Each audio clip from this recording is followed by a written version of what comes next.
Hello everyone, this video is about phantom phenomenon. Now before we start with the whole concept of phantom phenomenon, what can we understand over here by the basic movement of how really professionals really try to move the market.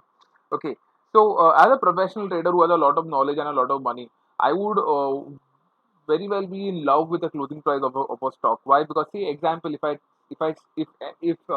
would tell a friend of mine to buy say the stock of IDC at say 300 rupees, so what I'm telling him is that you should buy the stock of ITC because the closing price of ITC, which is 300 rupees, is a very good price. Now, neither when I am saying it, I keep that in my head, nor is my friend going to keep that in his head, right? But he's going to take it at the opening because the closing price is so and so. Uh, and that would bring about a change either in the sentiment or some kind of manipulation at the opening. So if I want to bring about any change of sentiment or do a very simple manipulation, I would try to do it at the closing. Now, why at the closing and not start from the opening? So, for example, if I want to make the closing as a negative closing, okay, and if I have to start at 9:15 and start selling, I would require far more money to sell continuously throughout the day. Because obviously I have got competitors who would want to buy. But so if I'm selling, I'm a bear. So there would be bulls who would want to buy it, right? Similarly, if I want to make the price go up and look positive, I would have to start at 9:15. Then I would be spending a lot more money rather than coming say later part in the day. So generally what professionals do is that they come say post lunch, say somewhere around 1:30 till 2:45, not after 2:45, primarily because your closing price is the average price between 3 to 3:30, right? So they would start somewhere around somewhere around 1:30 or 2 or 2:15 or 2:30, and say at the latest 2:45. So what would these people do is that they would bring about massive movement that would happen on a daily candle, okay, but say at the later part of the day. Now how does it really impact? Now say if you are looking at the stock of Abbott at this point of time, now the moment you see a red LRC over here, you don't want to look at the stock, okay. Now the moment you go to an intraday chart, what do you understand is that that daily supply, okay, which looks massive on the daily chart, which is somewhere around 3.5%, 3.25 to be exact, okay, that is nearly the supply which has been made in a 45-minute time frame. So the supply really started somewhere around 230.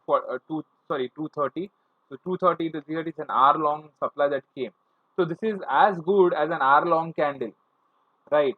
So this one could be because they want to change the sentiment. Second could be one which could be a simple play of manipulation that we would come to know in the next day whenever it happens. Now, what can one really understand with phantom phenomenon? One, you cannot anticipate it. We never know when they do it. Second, we know they do it. So, whenever you see a phantom phenomenon happening, give less importance to that LRC, give less importance to that daily candle, and wait for another candle for confirmation to confirm the given movement, right? So, for example, this at LRC wouldn't really be a massive bear candle because there is phantom over here. Now, that is the only thing that one can learn from this phenomenon, because under no circumstances can you go ahead and you can anticipate when it is going to happen. Now, since you cannot anticipate when it is going to happen, you can use it to your benefit. That means I can take a short somewhere around here and then probably make quick bucks in a very short span of time, unless and until I really know someone who's going to do that, which is a very rare scenario, right? So as professional traders, what we do is that whenever you're going through a chart, obviously you go through different time frames. Make sure you go through the smaller time frames as well. And whenever you come across something like this, what you do is you give less importance to the given daily candle and you wait for another candle for confirmation. Now, for example, now if say I bought it say at the open, okay, just assume I bought it at the open. This is a buy at the open, right? Now I see the supply just come in, right? Now there is a probable head and shoulder that could be formed. This is one shoulder, one head, and one shoulder. Now if the price comes down and say confirmatively comes down to 15,000, then I would take an exit. That would confirm that okay, this is a change of sentiment and not mere manipulation, right? I wouldn't really go in and continue with my trade. Now, if it doesn't happen, I would continue with my trade, and then that would be a mere manipulative move that was done over there, right?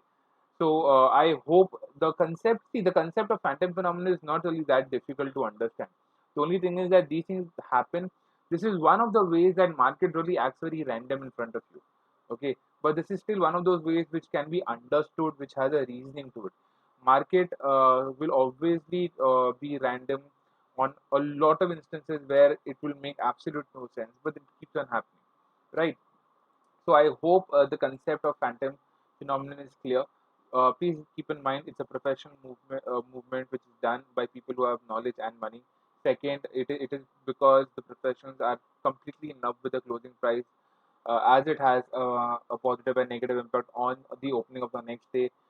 Third is that they generally do it for change of sentiment and manipulation. One fourth, which I would really want everyone to remember, is that it can be done on stocks and on indexes equally, right? It is not something which is stock specific or index specific. It is pretty much there all over the market, right? It generally happens on an intraday time frame. Generally, won't really happen on a weekly chart or on a monthly chart. That won't happen. It would happen say on a 30-minute. Generally, on a you would find it more clearly on an intraday chart if it happens. So.